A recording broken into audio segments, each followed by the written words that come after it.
안녕하십니까? 네.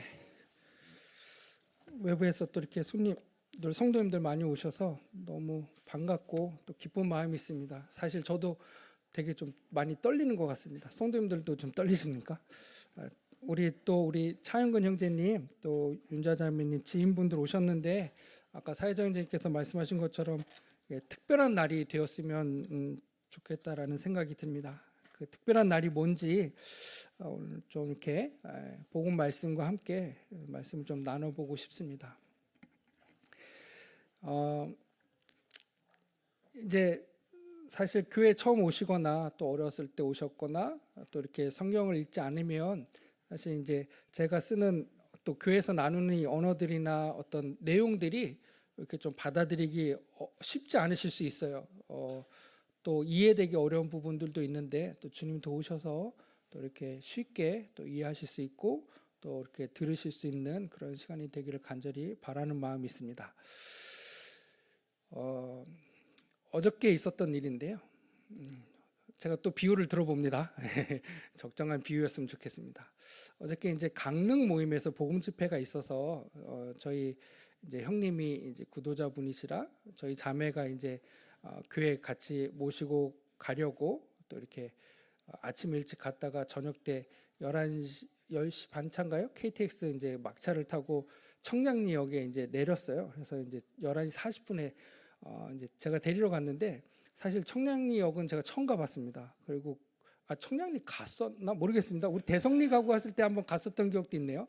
근데 그 뒤에 보니까 이제 시립대도 있고 이러더라고요. 이제 길을 계속 잘못 들어서 거기를 뺑뺑뺑 돌고 있었어요.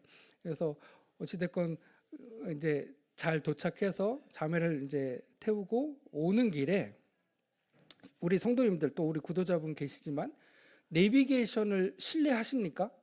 내비게이션 믿으세요? 예전에는 저 내비게이션 믿지 않았고 나를 믿고 갔거든요. 왜냐하면 제가 익숙하거나 잘 아는 길은. 근데 좀 잘 모르는 길도 이제 제 감을 믿고 이제 갔었는데 요즘은 내비게이션 안 믿고 가면 큰일 납니다. 다 공감하세요? 제가 퇴근할 때 이제 영종으로 출퇴근합니다. 그래서 영종으로 출퇴근하기 때문에 인천대교를 건너거든요. 근데 이제 퇴근할 때 됐는데 이제 습관적으로 내비를 켜고 가요. 근데 이 내비게이션이 인천대교를 안 잡아주고 영종대교를 잡아주는 거예요. 그래서 야, 이 내비게이션이 드디어 바꿀 때가 됐구나. 그래서 그냥 인천대교로 들어섰죠. 어떤 일이 벌어졌는지 아십니까? 중간에 교통사고가 나가지고 거기서 2시간을 진짜 애누리 없이 가지도 못하고 오지도 못하고 그래서 그때부터 제가 생각을 했습니다. 내비게이션을 믿고 가야 되겠다. 예, 내 감을 믿고 내가 익숙하고 내가 아는 길이라 할지라도 사람들은 한 치 앞을 못 내다보잖아요. 예, 조금만 내다보면 그 길이 막히는지 안 막히는지 알고 피해갈 수 있었을 텐데 평상시에 늘 가는 길이고 또 제가 아는 길이기 때문에 내비게이션을 켜놨음에도 불구하고 얘가 왜 그러지? 이렇게 믿지 않고 갔던 것이죠. 그래서 그 다음부터는 내비게이션이 제가 익숙하지 않은 길을 가르쳐줘도 믿고 가려고 합니다. 그런데 이제 어저께 자매를 데리고 오다가 제가 이제 익숙한 길을 가고 있었어요. 강북대로로 해서 우리 또 운전하시는 성도님들 잘 아시잖아요. 양화대교를 건너서 인천대교를 이제 들어가려고 했어요. 인천 고속도로로 들어가려고 했어요. 근데 인천 고속도로로 양화대교를 건너면서 가는데 내비가 갑자기 김포 쪽을 잡아주는 거예요. 그래서 이거 어떡하지? 순간 갈등이 되는 거예요. 왜냐하면 내비게이션을 제가 믿으리라라고 다짐을 했었기 때문에. 근데 제가 늘 다니던 길은 양화대교를 건너서 인천 고속도로 진입해서 쭉 가서 도하이시로 빠지면 되는데 이 생각을 하고 있었는데 갑자기 다른 길이 오니까 순간 갈등을 했습니다. 제가 어떻게 했을까요? 그냥 직진해서 인천대교로 갔습니다. 인천 고속도로로. 어쩐 일이 일어났냐면요. 인천 고속도로 진입하자마자 공사를 하고 있더라고요. 그래서 3차선이 2차선으로 줄어들더니 2차선이 1차선으로 줄어들어서 차가 쭉 밀려 있는 거예요. 그러니까 내비게이션은 이 사실을 알았을까요? 몰랐을까요? 알았던 것이죠. 왜냐하면 요즘은 실시간으로 교통정보를 수집해서 알려주고 있으니까. 그래서 제가 그때 또 땅을 치고 후회를 했습니다. 김포로 갈 걸. 그래서 도착 시간이 한 12시 반 나왔는데 1시 반 넘어서 도착을 했습니다. 그래서 그다음부터는 이제 내비게이션을 믿고 가려고 합니다. 성도님들 꼭 내비게이션 믿으십시오. 이 길은 내가 익숙하니까 내가 알겠지라고 하시는 순간 낭패 보십니다. 제가 이 말씀을 드린 이유를 아시죠? 예. 사람은 되게 똑똑하고 지혜가 있어요. 그렇지 않겠습니까? 차도 만들어내고 우주선도 만들어내고 또 달도 가고 뭐 우리가 알지 못하는 놀라운 기술들을 가지고 있는 존재가 바로 사람입니다. 그런데 이 사람의 맹점이 하나 있더라고요. 뭡니까? 바로 앞에 일어날 일을 몰라요. 사람은 똑똑함에도 불구하고 저도 마찬가지였어요. 5분 앞에 있는 일을 모르고 그냥 가는 것이에요. 그런데 사람이 기계보다 못하다라고 얘기하면 조금 자존심 상하긴 하지만 내비게이션도 사람보다 낫더라고요. 왜요? 앞날을 보고 길을 인도해 주더라고요. 그래서 사람이 똑똑한 것 같지만 정말 어리석은 존재 중에 하나가 사람이구나라는 생각을 해보게 됩니다. 성경은 우리에게 이렇게 말씀하세요. 뭐라고 말씀하시냐면요. 땅의 일이 있고 하늘의 일이 있다 이렇게 말씀하세요. 그래서 땅의 일과 하늘의 일을 잘 구분해서 분간했으면 좋겠다라고 말씀하십니다. 그래서 마태복음 18장에 보니까 이런 말씀을 하세요.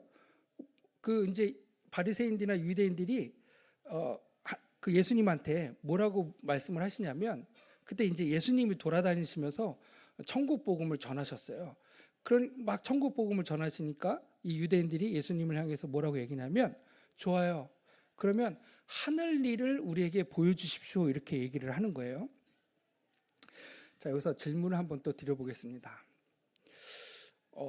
우리가 이런 얘기 많이 들어요. 야, 선악과를 만들지 않았으면 뭐 이런 얘기 하잖아요. 그리고 하나님을 믿지 않는 사람들에게 하나님이 지금 나타난다면 그리고 하나님을 내게 보여주신다면 내가 믿겠습니다. 이런 얘기 하잖아요. 그런 얘기 안 합니까? 우리 친구들이나 뭐 직장 동료나 뭐 식구들한테 하나님, 예수님 믿으라고 하면 야, 내가 보면 믿겠어라고 이렇게 말씀하세요. 그러면 제가 질문 한번 또 드려보겠습니다. 예수님이 나타나면 믿을까요? 나타나도 믿지 않더라고요. 진짜 믿지 않아요. 제가 쉬운 예를 한번 들어보겠습니다. 모세와 함께 출애굽했던 이스라엘 백성들 하나님을 봤습니까? 못 봤습니까? 봤어요. 하나님이 일하시는 일들을 그들이 봤어요. 성막이 만들어졌을 때 하나님의 영광이 그 성막의 지면을 덮었어요. 그들이 다 보았습니다. 그러면 그들이 하나님을 믿고 살았습니까? 하나님 믿지 않았어요. 네. 또 하나 예를 들어볼까요? 2000년 전에 예수님이 이 땅에 오셨습니다. 그죠? 예수님이 이 땅에 2000년 전에 오셨는데 많은 유대인들이 그 예수님을 믿었습니까? 안 믿었어요. 네. 이 성경은 또 우리가 살면서 우리는 보여주면 믿겠다고 하지만 실제적으로 보아서 믿지 않습니다. 제가 그 예를 한번 또 드려볼게요. 아주 정말 우리가 부인할 수 없는 예입니다. 아마 예수님이 나타나시면 정말 믿고자 하는 사람들도 있겠죠. 그런데 대부분은 어떻게 생각하냐면 야, 이 예수님을 이용해서 돈을 벌어야 되겠다. 아마 이런 생각하고 예수님을 쫓아다닐지 모르겠어요. 그래서 예수님이 나타나면 믿는다라고 하는 것은 나타났을 때 내 이익의 재료로 사용하지 예수님이 왜 나타나셨는지 그리고 나타나셔서 무슨 말씀을 하셨는지 그리고 나타나신 그 예수님이 우리가 무엇을 하기를 원하신지는 관심을 두지 않는 거예요. 사실 예수님이 나타나셨을 때 왜 나타나시겠어요? 우리로 하여금 믿게끔 하기 위해서 나타나시는 거잖아요. 우리 부자와 나사로 예도 있습니다. 부자가 죽었어요.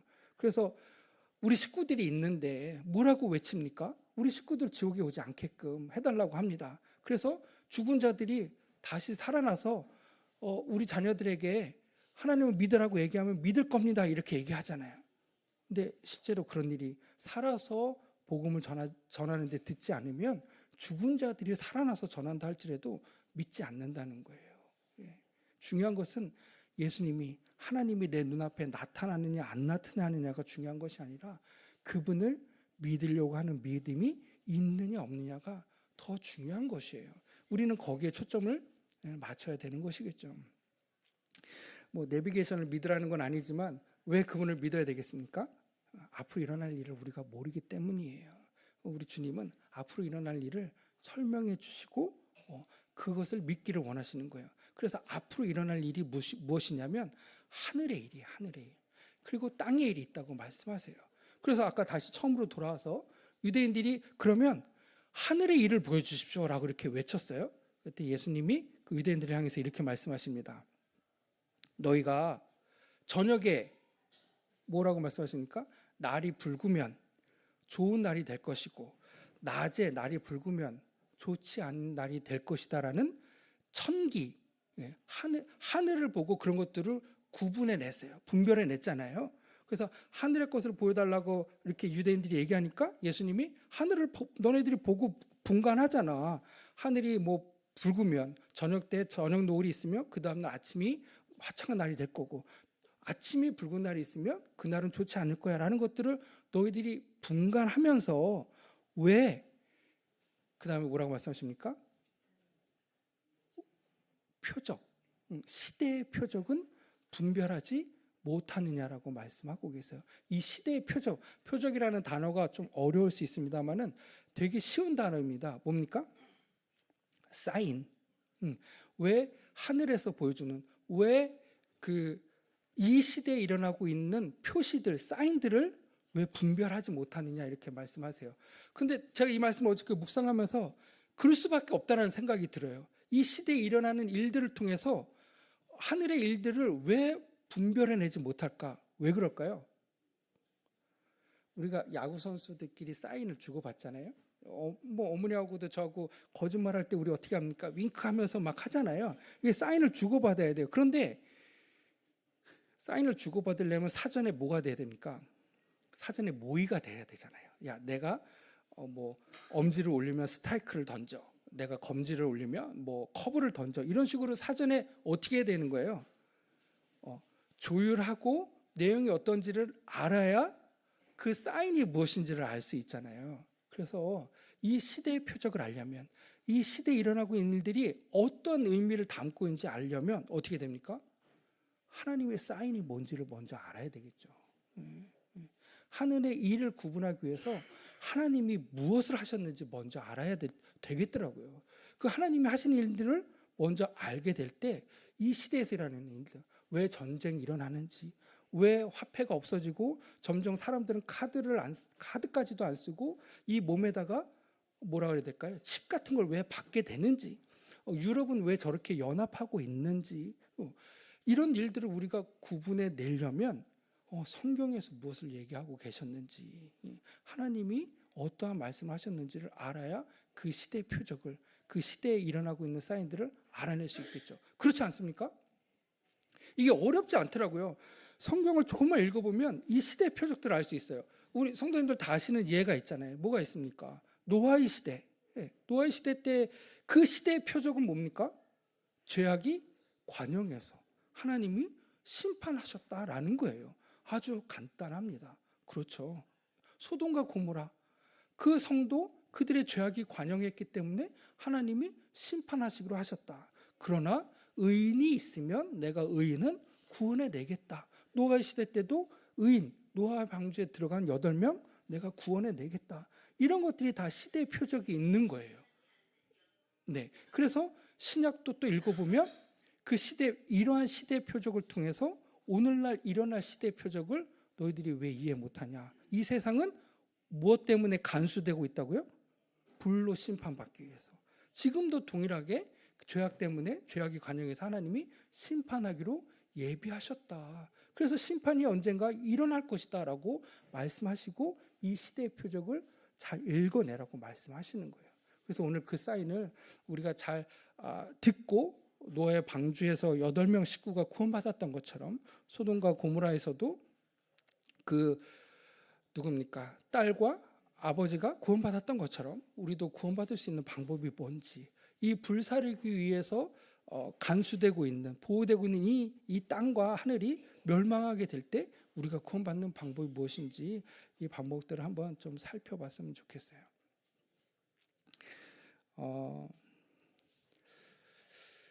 하나님은 우리의 외모를 보시는 분입니까? 우리의 중심을 보시는 분입니까? 네, 하나님은 성경에서 우리의 중심을 보시는 분이라고 말씀하셨어요. 우리의 마음을 보신다라고 말씀하고 계시거든요. 그래서 우리가 무슨 옷을 입느냐가 되게 중요한데, 우리가 옷을 입으면 이거는 외모입니까? 마음의 중심입니까? 외모가 되겠죠. 그런데 성경은 우리가 옷 입을 걸 말씀하고 계세요. 만약에 우리 형군 형제 있지만 의사 가운을 입으면 의사가 되는 것이고, 신분을 나타내는 거잖아요. 그 사람의 신분을. 그리고 군복을 입으면 군인이 되는 것입니다. 교복을 입으면 학생의 신분이 되는 것이죠. 그래서 이 옷을 입는 건 우리의 신분을 드러내는 의미가 있습니다. 근데 한 번 또 생각을 해보니까 이 옷은 우리의 신분을 드러낼 뿐만이 아니라 또 다른 의미도 있더라고요. 뭘까요? 내가 누구인지를 가려주는 의미도 있더라고요. 내가 누구인지를 가려주는 의미.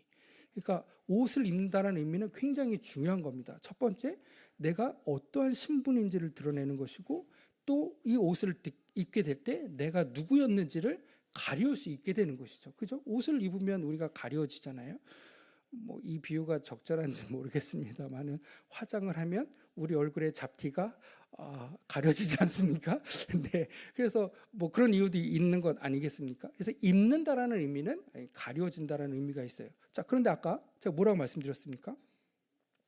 하나님은 우리 외모를 보시는 분이 아니에요. 그죠? 그런데 성경은 옷을 입으라고 말씀하세요. 무슨 옷? 그리스도의 옷을 입으라고 말씀하세요. 그러면 군복은 우리가 군대 가서 받으면 되고, 가운은 가서 사면 되는데, 그리스도의 옷은 우리가 어떻게 입을까요? 이 옷은 어디서 우리가 구합니까? 그리고 이 옷은 우리가 어디서 사서 구해서 입을 수 있는 옷인가요? 그렇지 않더라고요. 하나님은 어디를 보신다고요? 우리의 마음을 보시는 분이에요. 그래서 그리스도의 옷은 우리가 이 양복을 입듯이 입는 것이 아니라, 하나님 앞에 그리스도의 옷은 우리가 믿음으로 나아가는 것입니다. 믿음의 옷을 입을 때, 우리가 하나님이 누구인지를 알고 믿게 될 때, 우리는 그리스도 옷을 입게 되는 것이에요. 그러면 그 그리스도 옷을 입게 될 때 하나님 외모를 보시지 않으니까, 우리 마음을 보시는, 우리 믿음을 보시는 하나님 앞에 우리는 그리스도인이 될 수 있는 그 소망이 생기는 것이죠. 그래서 어떻게 그 믿음으로 그리스도의 옷을 입는가, 이 부분도 좀 함께 살펴보고 싶은 마음이 있습니다. 제가 오늘 예배 시간에 읽었던 말씀인데요. 우리 요한복음 5장 말씀을 잠깐 보시겠습니다.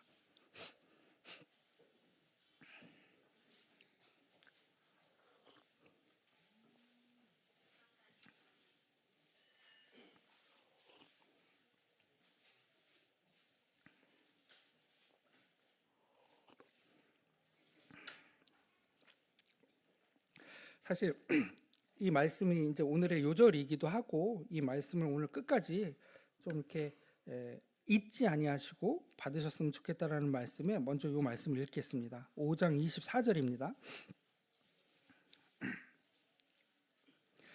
내가 진실로 진실로 너에게 이르노니, 내 말을 듣고 또 나 보내신 이를 믿는 자는 영생을 얻었고 심판에 이르지 아니하나니 사망에서 생명으로 옮겼느니라. 예, 사실 이제 결론부터 먼저 말씀을 드렸는데요. 제가 이제 복음을 전할 때 늘 빼놓지 않고 드리는 말씀이 있습니다. 이 성경책은 뭐라고요? 약속이에요, 약속. 네, 계약서입니다, 계약서. 그래서 이 계약서 내용을 우리가 어떻게 해야 됩니까? 꼼꼼하게 살펴봐야 되는 거예요. 그래서 우리 뭐 전세 계약하시고, 어디 가셨습니까? 전세 계약하시고 뭐 매매 계약서 쓸 때 우리 대충 쓰지 않잖아요. 그 내용을 정확하게, 그 세입자의 역할과 또 그 뭐라 해야 될까요? 그 집주인의 역할이 어떻게 되는지를 구분해서 우리가 분명히 쓰게 되거든요. 왜냐하면 나중에 분쟁의 소지가 있을 때 그 법적 어떤 분쟁을 없애기 위해서 정확하게 기재를 하게 되는 것이고, 그 내용을 우리가 명확하게 이해를 해야 된다고 말씀을 드렸습니다.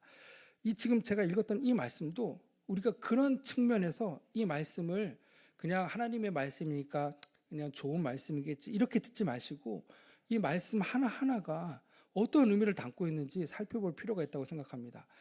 자, 처음에 제가 뭐라고 말씀드렸냐면, 하늘의 일이 있고 땅의 일이 있다고 말씀드렸어요.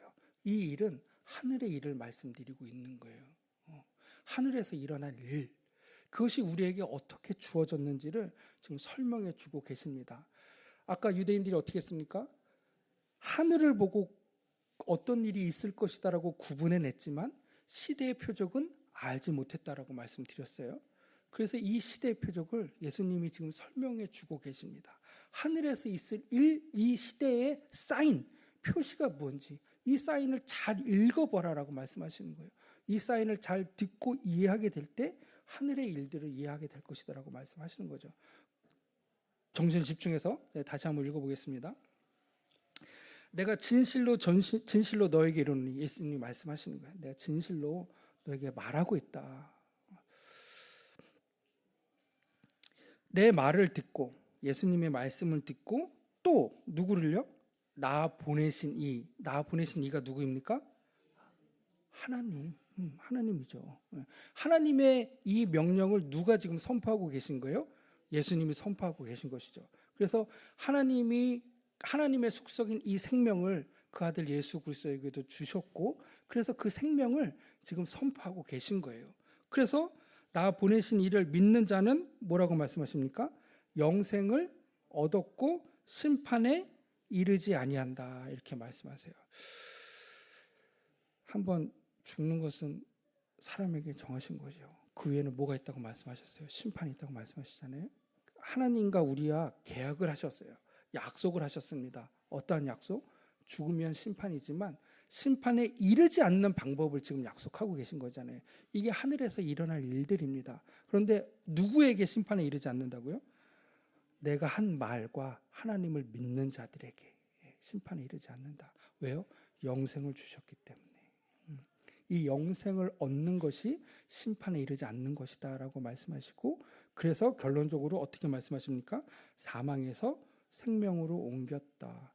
죽은 자가 심판을 받는데 심판이 없으니 사망도 없는 것이다 라고 말씀하고 계시는 것이죠. 우리를 생명으로 옮겼다. 이 계약서 내용을 잘 살펴보시고 이것이 하늘에서 일어나는 일이다라는 것을 마음에 염두에 주셨으면 좋겠습니다. 그런데 이제 문제가 있는 거예요. 자, 요한복음 3장, 5장을 피셨으니까 3장으로 잠깐 가보겠습니다. 요한복음 3장.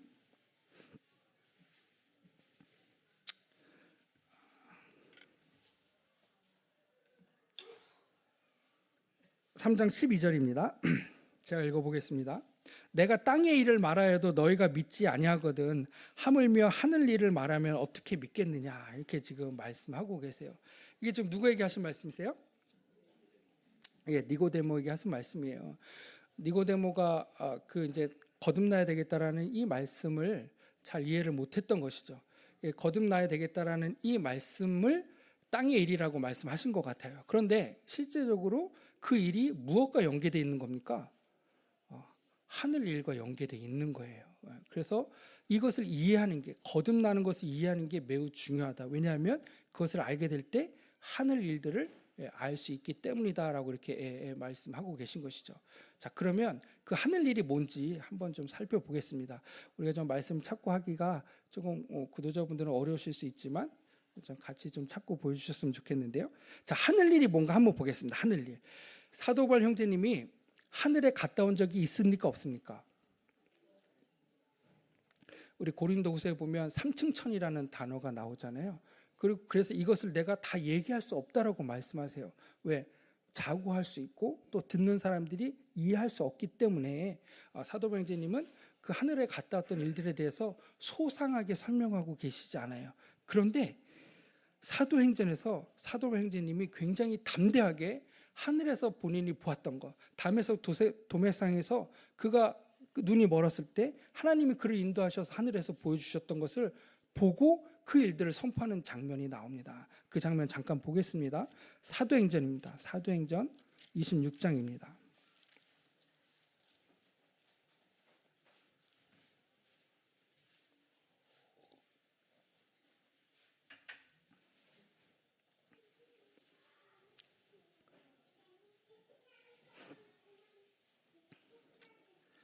자, 사도행전 26장에 보면 이제 로마로 재판받으러 가기 전에 지금 아그리빠 왕 앞에서 사도바 형제님이 이렇게 자기를 변론하는 장면이 나오는 곳입니다.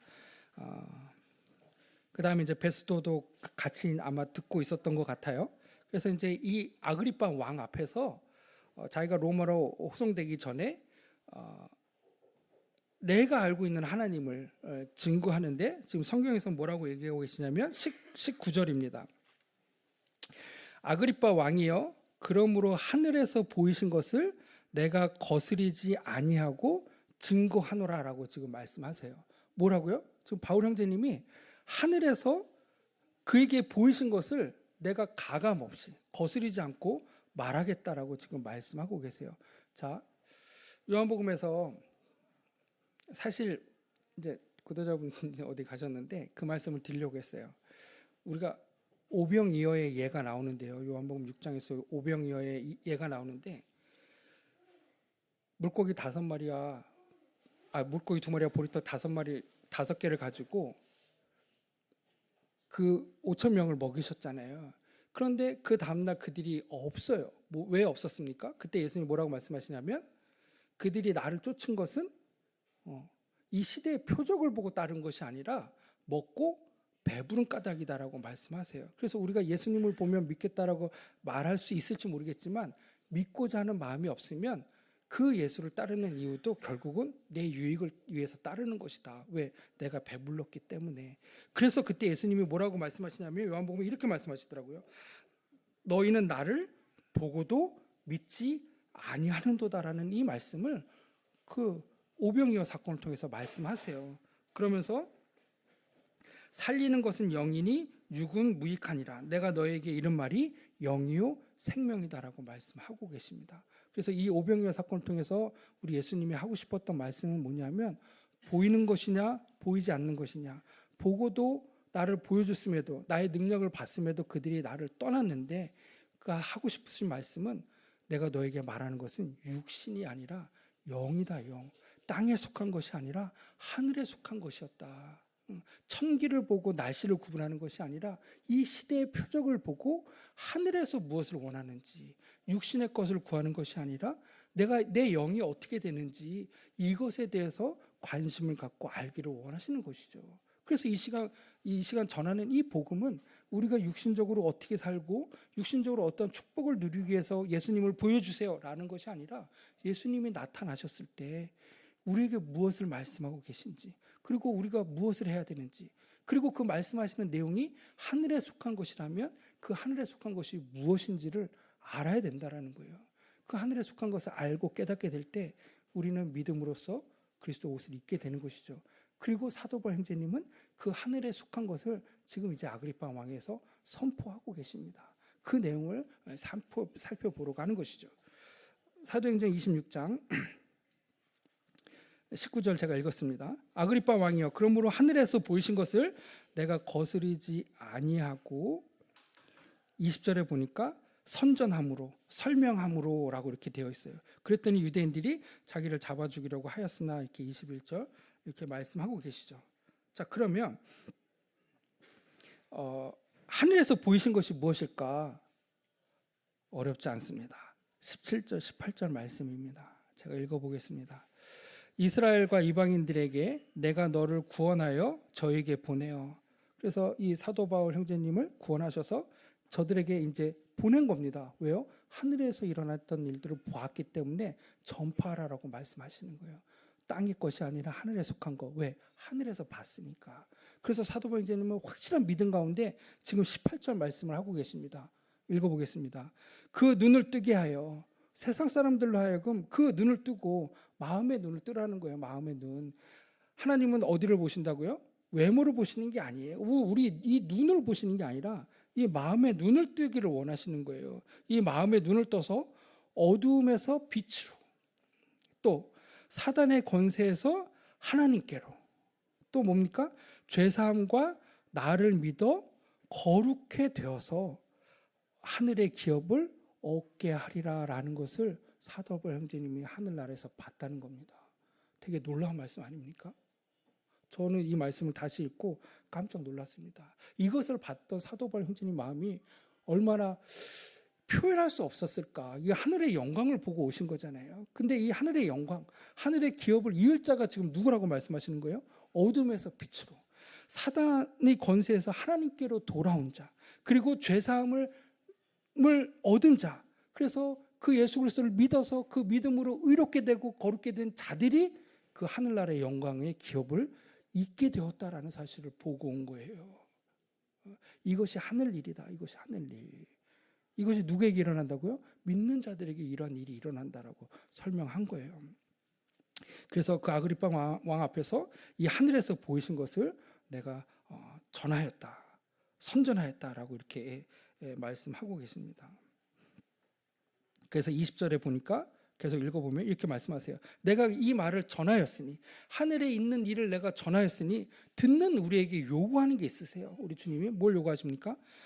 중간부터 읽어보면 유대 온 땅과 이방인에게까지 회개하고 하나님께로 돌아가서 회개에 합당한 일을 행하라 라고 말씀하세요.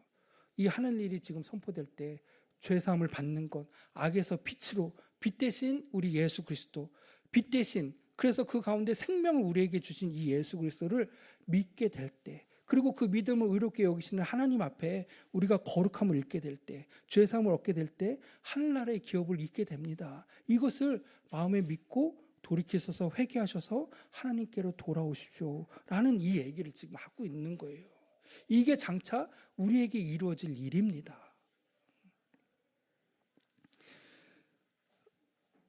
22절 계속 읽어볼까요? 계속 나를 죽이고자 했는데 이 사도 바니제님이 거기에 굴하지 않고 계속 이렇게 말씀하십니다. 하나님의 도우심을 받아 내가 오늘까지 서서 높고 낮은 사람 앞에서 증거하는 것은 선지자들과 모세가 반드시 되리라 말한 것밖에 없나이다 이렇게 말씀하세요. 이 일이 반드시 일어난다라는 겁니다. 이 일이 반드시 일어난다는 거예요. 그래서 23절 계속 읽어보면 곧 그리스도가 고난을 받으실 것과 죽은 자 가운데서 먼저 다시 살아나사 이스라엘과 이방인들에게 빛을 선전하시라 함이니이다.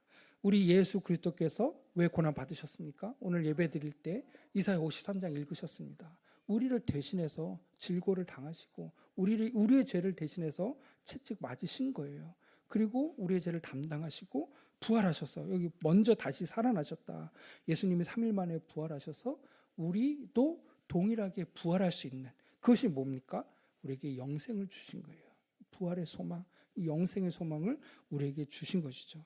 이 빛을 선전해라, 이 빛을 알리고 있다라는 말씀을 하고 계십니다. 그런데 또 문제가 있습니다. 그런데 또 문제가 있어요. 어떤 문제입니까? 이렇게 전도를 하고 하늘에 일어났던 일들을 사도 바니제이 목격하고 전파하였는데 지금 24절에 보니까 이제 그 옆에 있었던 아마 베스도가 그 총독이겠죠. 뭐라고 얘기하냐면 내 많은 학문이 너를 미치게 하였다라고 말씀하시면서 뭐라고 말씀하시냐면 28절에 또 그 옆에 아그리파 왕은 그 얘기를 다 듣더니 이렇게 얘기합니다. 내가 적은 말로 뭐 내용이 적고 많은 것보다는 아마 시간을 얘기하는 것 같아요. 이 작은 시간에, 적은 시간에 나를 권하여서 나에게 말을 하여서 그리스도인이 되게 하려 하는도다 이렇게 얘기하고 있습니다. 그러니까 이 말을 듣고 마음에 믿으면 어떻게 된다는 거예요? 그리스도인이 된다는 거예요. 예. 내용에 많고 적은 것도 아니고 시간에 많고 적은 것도 아니다라는 거예요. 하늘에서 있었던 일, 빛이신 하나님, 그리고 그 빛을 선전하기 위해서 생명 가운데 계신 예수 그리스도, 그리고 그 예수 그리스도께서 우리를 위하여 죄 값을 다 치르신, 그래서 세례 요한은 예수님을 뭐라고 얘기합니까? 세상 죄를 지고 가는 하나님의 어린 양이다. 세상 죄를 지고 가는, 우리의 죄를 담당하신 그 예수 그리스도를 믿게 될 때 그 믿음으로 거룩해 되었다라고 말씀하시는데, 이 사실을 믿는 자들이 어떻게 된다는 거예요? 그리스도인이 된다는 거예요. 아그리파 왕은 알고 있었던 것이잖아요. 어떻게 그리스도인이 됐는지. 그래서 나를 그리스도인이 되게 하지 마라고 아그리파 왕은 계속 거부하고 있습니다. 그때 바울 형제님이 또 이렇게 말씀하십니다. 29절에 중간부터 보겠습니다. 모든 사람도 다 이렇게, 그러니까 자기가 결박되어 있잖아요. 사도 바울 형제님은. 그래서 결박되어 있는 것 외에는 나와 같이 되기를 하나님께 원하노라 하노라 이렇게 말씀하고 계십니다. 그 짧은 시간에 하늘의 것을 말해서 나로 하여금 그리스도인이 되게 하지 마라고 이렇게 얘기할 때 바울 형제님 뭐라고 얘기하냐면 모든 사람들이 다 나와 같이 되기를 원합니다. 어떻게 해요? 하늘의 것을 보고 믿기를 원합니다. 그래서 하늘나라의 기업을 잇기를 원합니다. 하나님의 자녀가 되기를 원합니다라고 사도 바울 형제님이 이렇게 얘기하고 있습니다. 자, 이제 하늘 일을 말씀드린 거예요. 사도 바울 형제님이 하늘에서 본 것을 이렇게 말씀을 드렸습니다. 그런데 많은 유대인들은 그 사실을 듣고 믿지 않았어요. 그런데 믿었던 사람들이 있습니다. 그 사람들 잠깐 찾아보고 말씀을 드리겠습니다. 베드로전서입니다. 이 천국에 관한 이 하늘에서 본 말씀에 대한 것이 증거되어지고 전파되어질 때 그 예수를 보았지만 그것을 배부른 까닭으로 자기의 이익을 위해서 따라갔던 사람들이 있는가 하면 그 사실을 보고 믿는 사람들도 있었습니다. 이 가운데 여러분들도 그 사실을 믿고 받아들이셨으면 좋겠습니다. 이 짧은 시간에 성경을 다 알고 이해할 수 없겠지만 그러나 계속 이 하나님의 말씀을 듣기를 원합니다. 아마 우리 사회정제님께서 이 시간만 조금 견디면 됩니다라고 얘기한 건 인사하는 시간이었잖아요. 그죠? 앞으로 계속 오시기를 바라는 마음이 있습니다. 그래서 베드로전서 1장입니다. 1장에 보시면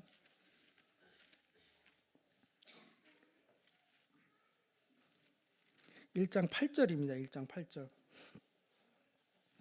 예수를 너희가 보지 못하였으나, 정말 놀랍지 않습니까? 아까 이 사복음서, 특별히 요한복음에서는 그들이 예수님을 보았어요. 보고도 믿지 아니하였다라고 예수님은 질책하고 계십니다. 예수님이 표적을 보여주시고 기적을 행하시고 죽은 자를 살리시고 무리를 거르시고 많은 이적들을 행했음에도 불구하고 그들은 예수님을 보고도 믿지 않았어요. 왜요? 그가 하신 일이 뭔지 궁금하지 않았던 것이죠.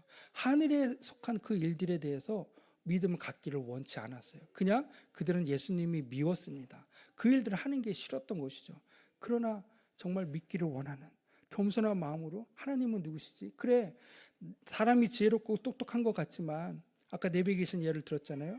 한 치 앞도 내다볼 수 없는 5분이 뭡니까? 앞으로 1분 안에 일어날 일도 모르는 이 사람의 유한성과 한계성을 인정하고 하늘에 속한 것이 무엇일까?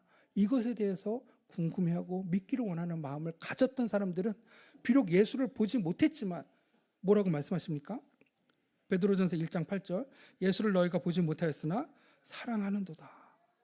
이제도 보지 못하나 믿고 말할 수 없는 영광스러운 즐거움으로 기뻐한다라고 되어 있습니다. 왜 그들은 우리를 포함해서 왜 예수님을, 하나님을 볼 수 없었지만, 지금도 보지 못하지만 왜 사랑할까요? 왜 그 기쁨 가운데 영광스러운 즐거움으로 기뻐할까요? 그 다음에 답이 있잖아요. 9절 말씀입니다. 믿음의 결국 곧 영혼의 구원을 받음이라. 놀라운 말씀입니다. 이 하늘의 것을 받아들였다는 거예요. 하늘에서 하나님이 하신 일, 그 예수 그리스도를 통해서 계획하셨던 일, 그 이루신 일을 사도 형제님이 증거했던 것처럼 또 그 증거를 통해서 들음으로 말미암아 믿음으로 받아들였던 사람들은 비록 지금은 볼 수 없지만 믿음의 눈을 가지고 예수 그리스도를 보는 거예요. 그래서 이 믿음은 예수 그리스도를 보느냐 안 보느냐가 아니라니까요. 예수 그리스도를 본 사람도 믿지 않았었어요. 예수님의 부활을 봤던 사람들도 믿지 않았습니다. 그래서 이 믿음은 예수 그리스도를 보느냐 안 보느냐가 아니라 우리 믿음의 양심이 내가 정말 죄인이었던 것과 그래서 내가 죄로 말미암아 회개하지 않으면 내가 구원받을 수 없다라는, 이 죄로부터 내가 구원받을 수 없다라는 사실을 인정하는 사람들에게 주님이 나타나시는 거예요. 왜 그들이 예수를 보지 못했지만 기뻐했습니까? 영혼의 구원을 받았기 때문에. 내가 너에게 이른 것이 육이 아니요? 뭐라고요? 영이다. 그래서 하늘에 속한 것은 뭐냐면 우리의 영혼이 구원받는 것입니다. 심판받지 아니하고, 죄로 인한 심판받지 아니하고 구원받는 것입니다. 그런데 11절에 보니까 10절 계속 10절 11절에 보니까 이거는 천사들도 알기를 원했다라고 되어 있어요. 12절에 보니까 중간부터 읽어보겠습니다. 하늘로부터 보내신 성령을 힘입어 복음을 전하는 자들로 이제 너희에게 구한 것이요. 뭐라고 할까요? 하늘로부터 보내심을 받은 이 하늘 일을 우리에게 가르쳐 주신 거예요. 그래서 이 복음을 전하는 자들로 하여금 이것이 우리에게 전파되어졌다라고 말씀하십니다. 그런데 이 내용은 누구도 알아보기를 원하는 거예요? 천사들도 알아보기를 원하는 거예요. 이 말씀이 뭘까? 제가 한번 생각해 봤습니다. 천사들은 육신을 가지고 있습니까? 아니면 영적인 존재입니까? 영적인 존재예요. 그럼 이 영적인 존재들이 육신 가운데, 이 땅 가운데 일어나는 일에 관심이 있을까요? 없을까요? 당연히 관심이 없겠죠.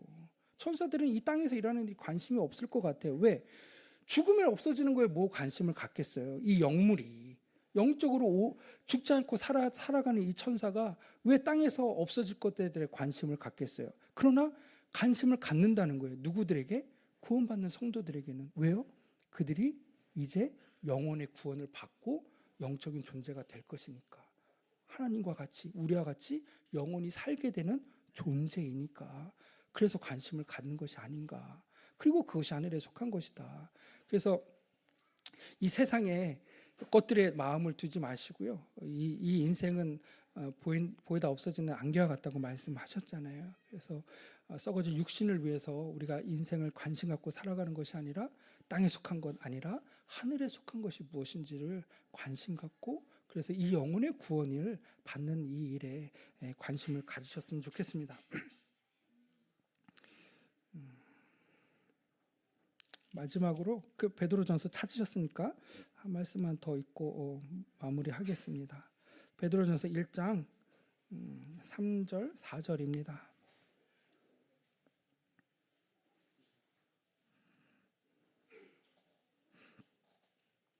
자, 읽겠습니다.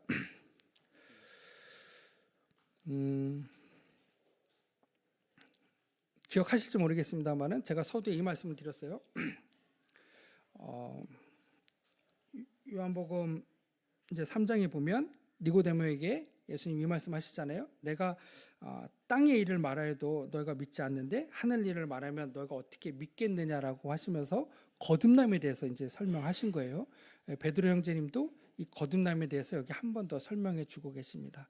이 거듭남의 의미를 살펴보시고 마음으로 믿으셨으면 좋겠습니다. 읽어보겠습니다. 이 일을 깨달아야 하늘 문이 열리고 하늘 일들에 대해서 믿을 수 있는 마음이 생기신다고 생각이 되어집니다. 찬송하리로다 우리 주 예수 그리스도의 아버지 하나님이 그 많으신 궁율대로 예수 그리스도의 죽은 자 가운데서 부활하심으로 말미암아 우리를 거듭나게 하사 산 소망이 있게 하시고 되어 있습니다. 또 여러 드려야 될 말씀들이 많이 있지만 시간상 좀 생략하고요. 우리가 거듭나게 될 때 우리에게 무엇이 있다고 말씀하세요? 산 소망이 있다라고 이렇게 말씀하세요. 여기서 이 산 소망은 우리가 영혼 가운데 하나님과 같이 살 수 있는 이 소망을 말씀하고 계십니다.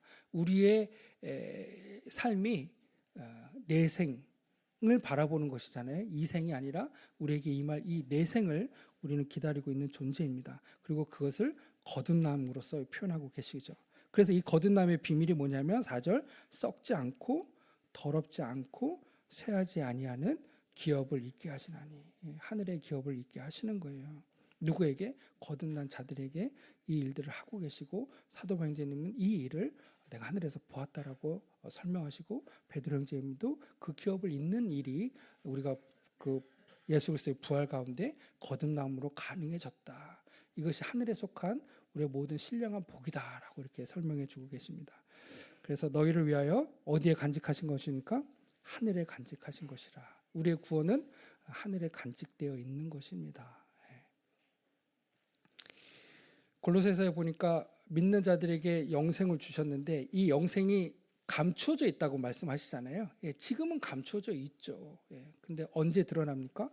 주님 오실 때 우리가 새로운 몸을 입고 그 거듭난 영을 통해서 하나님과 함께 사는 그래서 그 하늘나라의 기업을 이을 우리에게 소망이 있는 것을 성경은 얘기해 주고 말씀해주고 계십니다.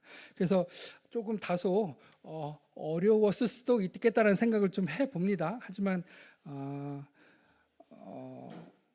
계속 말씀을 들으시고 또 참석하시면 하나님의 말씀이 또 하늘에 속한 이 복음이 무엇인지 또 거듭남의 비밀이 무엇인지를 또 개인 교제나 이런 시간들을 통해서 자세히 또 이렇게 알아가는 시간이 있었으면 좋겠습니다. 감사합니다.